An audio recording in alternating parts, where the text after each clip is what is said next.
Hi kids, my name is Tomilola and I'll be reading to you Keke and the Cake Thief by L.M. Daini. Follow me on this journey. A long time ago, there was a boy named Keke. Keke had a special talent and he could tell all the ingredients of a cake just by tasting it. As a result, many people baked special cakes for Keke to see if he could guess the secret ingredients. At first, Keke really enjoyed guessing, but as he grew older, he became tired of eating the same cakes all the time.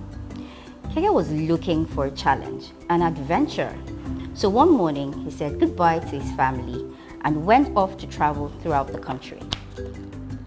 On his journey, Keke heard of a wonderful kingdom where a king was very rich and hosted lavish parties every night. Intrigued, he decided to visit the kingdom.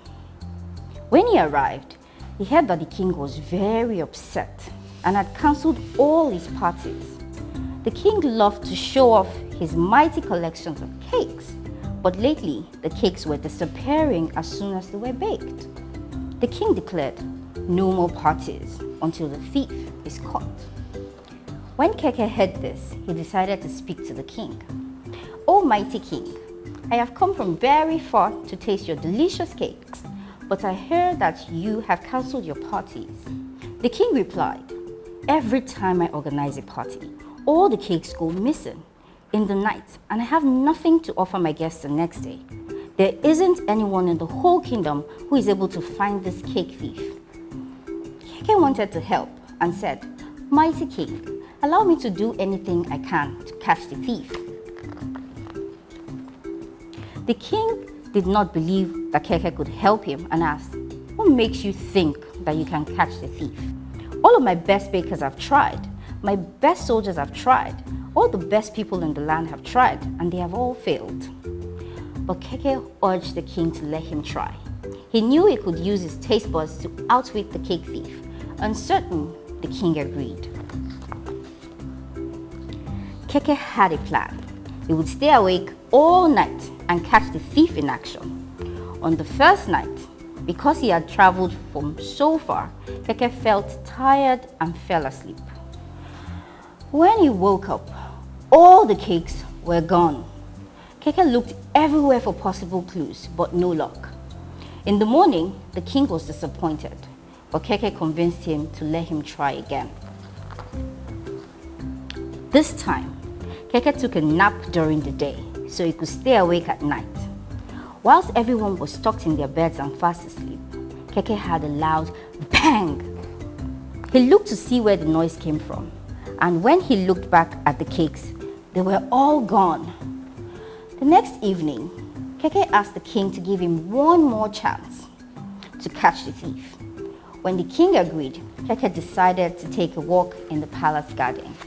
He was curious to find out who the thief was, and whilst he was wondering and pondering on how to catch the cake thief, he noticed the beautiful albino giraffe drinking from the stream.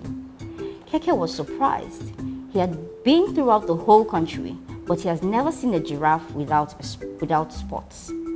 The stream was very clear and looked fresh, so Keke knelt down to drink some too. The water tasted both sweet and spicy. This was strange to Keke, and stranger still was the fact that when he looked up, the giraffe had disappeared. Keke was tempted to look for it, but it was already time to go back to the palace and catch the cake thief. Once at the palace, Keke was determined not to fall asleep or get distracted. He kept his eyes fixed on the cake for a long time until he finally saw them, two yombos. The fairies were no bigger than his hand. They were the queen of Yombo's best bakers. The queen wanted them to bake different kinds of cakes for her every night. But Keke had heard that Yombos only knew how to bake one type of cake. So the fairies went around the kingdom every night to steal cakes for their queen.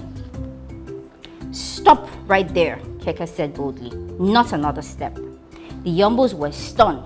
Keke had been so still while staring at the cake that they did not notice him. Yombos did not like to be seen by humans, for if they were, they had to offer the person a deal before they were free to go.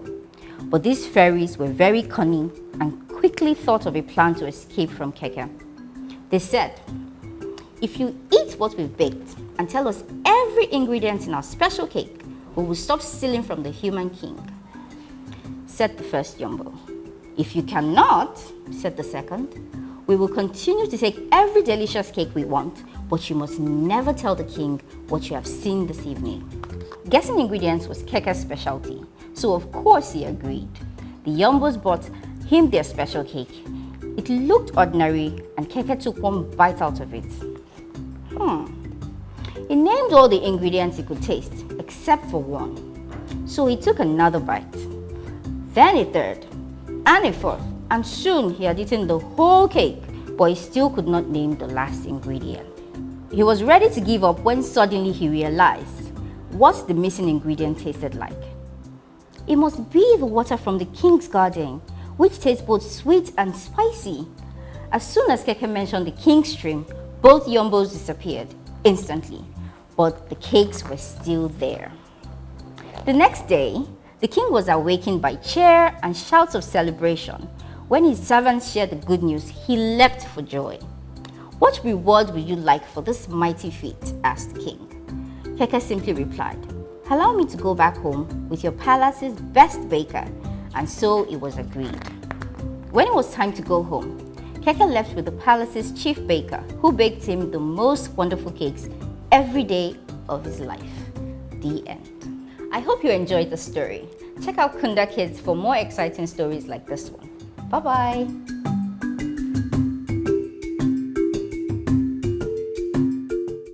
Thanks for listening to Kunda Kids Story Circle.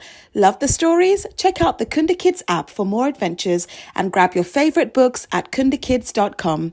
Kunda Kids, inspiring the next generation.